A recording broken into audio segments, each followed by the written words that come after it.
اهلا يا جماعة، النهاردة في الفيديو ده هنتعلم ازاي نتكلم في المطعم باللهجة المصرية. انا مش هتكلم ولا كلمة انجليزي، كل اللي هتكلمه باللهجة المصرية، فده هيكون ممارسة استماع ليك، وانا متأكد بعد الفيديو ده اللهجة المصرية بتاعتك هتتحسن وكمان هتدعي لي. طيب،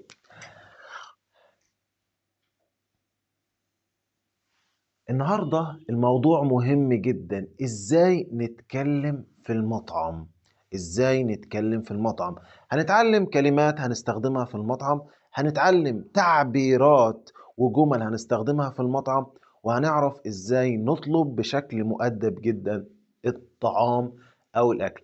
اول حاجة وانت داخل المطعم، صاحب المطعم أو الجرسون، الشخص اللي بيشتغل في المطعم اللي بيقدم الأكل للناس، بيقول لك التحية.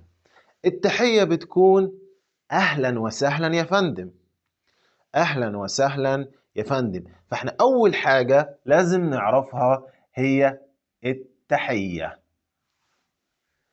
التحية يا جماعة بتكون أهلا وسهلا يا فندم، أو شرفتنا يا فندم. ممكن تكون السلام عليكم يا فندم، ازيك يا فندم. كلمة يا فندم بتستخدم في المطاعم بشكل رسمي، ممكن تتقال للراجل أو الست أو البنت يا فندم. عايزك تركز قوي على كلمة يا فندم. بعد كده الجرسون بيسألك تطلب ايه يا فندم. الجرسون بيسألك تطلب ايه يا فندم.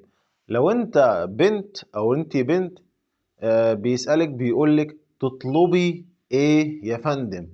تطلبي ايه يا فندم، ده السؤال المشهور جدا في المطعم، واللي انت هتتسأله لو انت في المطعم. تطلب ايه يا فندم.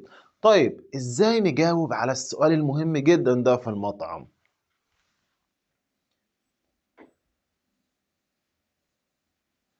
لو سمحت عايز. لو سمحت عايز، لو انت راجل لو انت بنت هتقول لو سمحت عايزة. نركز قوي على الموضوع ده. لو سمحت عايزة، بعدين تطلب اللي انت عايزه. تطلب اللي انت عايزه. مثلا انا هقول لو سمحت انا عايز، لو سمحت موجود. برضو عايزك تركز قوي على كلمة موجود. كلمة موجود دي بنستخدمها كتير جدا في اللهجة المصرية. انت بتسأل الجرسون او بتسأل الراجل اللي بيقدم في المطعم، بتقول له موجود، وبعدين تقول الحاجة اللي انت عايزها. مثلا موجود كشري. طبعا موجود يا فندم كشري. نروح يا جماعة لكلمة كشري. يعني ايه كلمة كشري؟ الكشري يا جماعة دي أكلة مصرية مشهورة جدا. وده الكشري دي أكلة مصرية مشهورة جدا، وأي حد بيروح مصر لازم يجرب ياكل الكشري. الكشري ده مكون من المكرونة، الرز، البصل المقلي، العدس، والبليلة. كل ده بنخلطه على بعض وبيطلع الكشري. طيب، نرجع لموضوعنا. وانت بتطلب في المطعم لو سمحت عايز كشري، طبعا انت بتطلب حجم الكشري. ممكن تقول لو سمحت عايز طبق كشري كبير، او لو سمحت عايز طبق كشري صغير، طبق كشري كبير، طبق كشري صغير. رز باللبن. طيب، الجرسون ممكن يسألك يقول لك محتاج حاجة تانية يا فندم، عايز حاجة تانية يا فندم. فأنت ممكن تقول مثلا، يعني ممكن تطلب تقول وعايز كمان، أو لو أنت بنت ممكن تقولي وعايزة كمان طبق رز باللبن صغير. طبق رز باللبن صغير. إيه رز باللبن ده يا جماعة؟ أنا هوريك دلوقتي صورة الرز باللبن. ده يا جماعة الرز باللبن، وده نوع من الحلويات الشرقية خاصة في مصر. رز باللبن عبارة عن رز وبعدين مضاف ليه لبن، وكمان سكر. ده الرز باللبن. الجرسون ممكن يسألك يقول لك حاجة تاني يا فندم، حاجة تاني يا فندم. انت ممكن ترد عليه وتقول له لا شكرا كده تمام، انا مش عايز حاجة تاني، انا عايز بس طبق كشري وطبق رز باللبن صغير. تمام جدا يا جماعة. بعد كده انت ممكن تسأل لو سمحت الطلب معاه قد ايه وقت ويجهز. يعني انت بتسأل عن وقت الاوردر، وقت الطلب معاه كام وقت ويخلص. فالجرسون بيرد عليك وبيقول لك مع 20 دقيقة بس يا فندم، الاوردر او الطلب مش هيتأخر على حضرتك يا فندم. طبعا انت كلت الاكل كله، كلت طبق الكشري، كلت طبق الرز، والاكل جميل جدا ولذيذ جدا. الجرسون ممكن يجي ويقول لك ألف هنا وشفا يا فندم، ألف هنا وشفا. عايزك تركز جدا على الجملة دي، لأن الجملة دي بنقولها لما نخلص أكل أي حد، فبنقول له بالهنا والشفا يا فندم، ألف هنا وشفا يا فندم. إيه رأيك في الأكل يا فندم؟ إيه رأيك في الأكل؟ هو بيسألك أنت كبنت إيه رأيك في الأكل يا فندم؟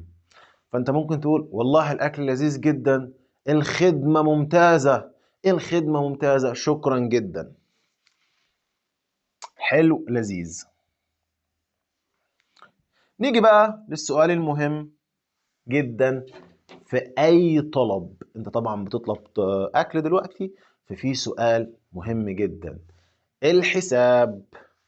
ممكن الحساب، طبعا الجرسون بيجيب لك الحساب وانت بتدفع. لو كان غالي هتقول في نفسك ده غالي، لو كان رخيص هتقول في نفسك رخيص. اهم حاجة لازم تدفع قبل ما تمشي من المطعم. طيب نركز قوي جدا يا جماعة في الكلمة الأخيرة دي. لما تخلص وتمشي بقى من الموضوع ده، لازم تعرف إن ممكن الجرسون أو صاحب المطعم يقول لك شرفتنا يا فندم. ترد عليه تقول له إيه؟ تقول له شكرا، تقول له متشكر جدا أو متشكرة جدا. ركز جدا في الجملة دي، شرفتنا يا فندم. طيب دلوقتي بقى خلاص احنا أكلنا كشري واكلنا رز باللبن، يعني احنا فطرنا خلاص، ده الفطار. بعد شوية هنروح مطعم عشان نتغدى، والغدا في مصر لازم يكون غدا تقيل، غدا تقيل كده كله بروتين كله لحمة. هنروح لمطعم مشاوي، هنروح لمطعم مشاوي. يعني ايه مشاوي؟ مشاوي دي بقى اي حاجة بتتشوي على النار، مشاوي بقى. طبعا انا عارف ان انت جوعت دلوقتي وان لعابك بيسيل، بس مش مشكلة، خليني اوريك المشاوي دي يا جماعة. اسمها مشاوي. هعرفك على شوية حاجات تاني برضو مهمة جدا في الدرس ده. طبعا اول حاجة التحية بعد كده. التحية بعد كده بتكون اهلا وسهلا يا فندم، اتفضل يا فندم، ازاي اقدر اساعدك يا فندم. وبعدين بيقول لك تطلب ايه يا فندم، او لو انت بنت تطلبي ايه يا فندم. ركز قوي في السؤال ده عشان السؤال ده اتكرر كتير، تطلبي ايه يا فندم. بعد كده احنا ممكن يعني انت ممكن تطلب بشكل مؤدب، بشكل مؤدب اكتر. ممكن تقول لو سمحت كنت عاوز، او لو سمحت كنت عاوزة، لو سمحت كنت عاوز، او لو سمحت كنت عاوزة. ده طلب مؤدب جدا. وبعد كده تطلب اللي انت عايزه. لو سمحت مثلا كنت عاوز كفتة، خلينا نقول مثلا لو سمحت كنت عاوز كيلو كفتة. الكفتة يا جماعة دي أكلة مصرية جميلة جدا ولذيذة جدا. تعالوا أوريكم الكفتة دي يا جماعة. الكفتة، الكفتة. فأنت بتطلب بتقول لو سمحت كنت عاوز كيلو أو نص كيلو كفتة. بعد كده وعايز كمان كباب.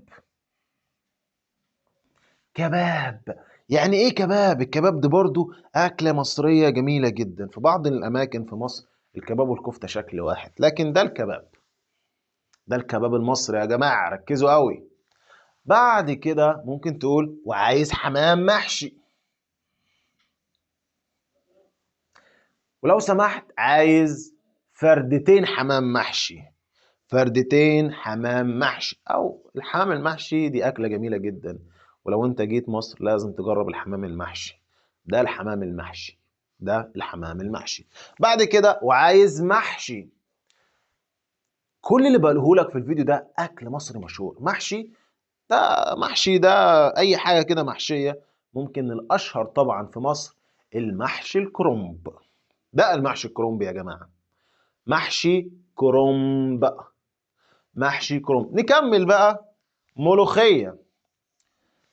طبعا انت في مطعم مشاوي لازم يكون في ملوخيه، لان دي اكله او حاجه مشهوره جدا في مصر لازم تعرفها. دي الملوخيه، واكيد كلكم عارفين يعني ايه ملوخيه. قلت لك ان الغدا تقيل قوي، انت طالب كفته وكباب وكل هتاكل، لازم تاكل. بعد كده تقول له مش عايز حاجه تاني، مش عايز حاجه تاني، او لو انت بنت مش عاوزه حاجه تاني. بعد كده الجرسون بيمشي ويروح يبلغ الناس بالاوردر عشان يعملوا لك الاوردر. طبعا المشاوي بتاخد وقت، فانت بتقول يا جرسون لو سمحت الاكل اتاخر. ركز قوي في الجمله دي، الاكل اتاخر. فالجرسون يرد عليك انا اسف جدا يا فندم، خلاص 5 دقايق والاوردر يطلع ليك يا فندم، هو على الفحم دلوقتي وحالا يطلع لك. آه وبس. طبعا بعد ما اكلت وعجبك طبعا الاكل جدا، الجرسون بيقول لك ايه رايك في الاكل؟ تقول له الاكل جميل جدا ولذيذ جدا، ممكن تديني الحساب؟ وبعد كده بتدفع الحساب وتمشي، وممكن يقول لك شرفتنا. ده يا جماعة كان درس عن طلب الأكل وعن الأكل المشهور وعن الجمل الأكثر استخداما في لما تروح مطعم. وبس كده، والسلام عليكم.